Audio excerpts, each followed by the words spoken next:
Hey everybody, happy Tuesday. High pressure pretty much overhead this morning. For some of you, it's a bit warmer than yesterday. It's almost split in half. Southwest part of the Ozarks up a few degrees and not as breezy. Most of us are in the 20s, a couple of spots just over 30, but there is a breeze and the wind chill in some cases down into the teens. The wind should weaken today and kind of turn to the southeast, but another slug of cold air kind of dropping through our northeastern counties, and the worst of it is to the northeast, but we're going to see temps closer to 40 around Rolla and maybe Fort Leonard Wood and back up to, let's say, Dixon.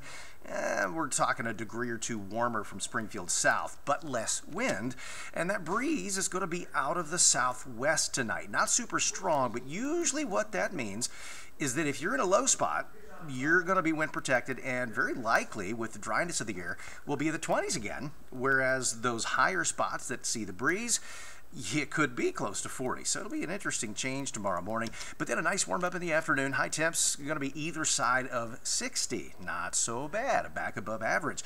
Now we've got a lot of dry air in the country. You can see the snow there to the northeast of us, and that's that cold northeast flow. It's where the coldest of the air is, and we're sort of on the back edge of this. So as we head into tomorrow, we'll see the pattern flip just a little bit, and the warm up will commence. Now the air's dry now. We need a source of moisture, which in this case is the Gulf of Mexico.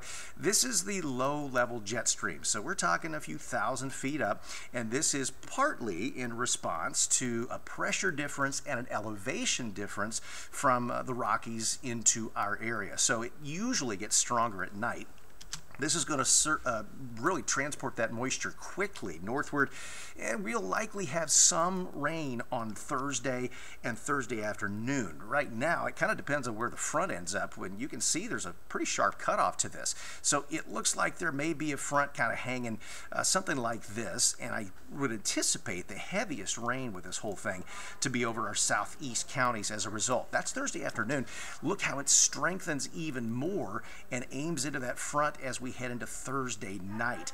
Now, typically, this would be a scenario of severe weather, but at this point, it doesn't look like we have enough instability. So that severe weather threat is likely going to be kind of down here in this region late Thursday into very early Friday. So here's what it looks like at the surface. High pressure in place now. It moves east. That means a light south breeze today. A warm front will go across the northern plains, and so really this is going to flood the middle of the country with much warmer temperatures compared to yesterday and today. We'll see some high clouds move in tomorrow. We're talking high level moisture, and then here comes the next cold front out of the northwest and the next storm system coming out of the southwest, which will then pull the moisture out of the Gulf of Mexico, and it all meets in the middle. For us, I think the heaviest rain is actually going to fall Thursday night. You put it all together, at least some threat for some heavier rain in the southeast, lighter to the northwest, but golly, even if we get the low end of this range here, that would be a good thing. So we need the moisture.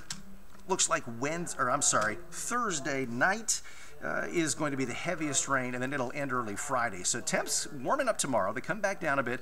There may be just a little bit of rain sometime in the Saturday night, very early Sunday morning time frame. Not convinced of it yet, but temperatures should be in the mid-50s for the weekend.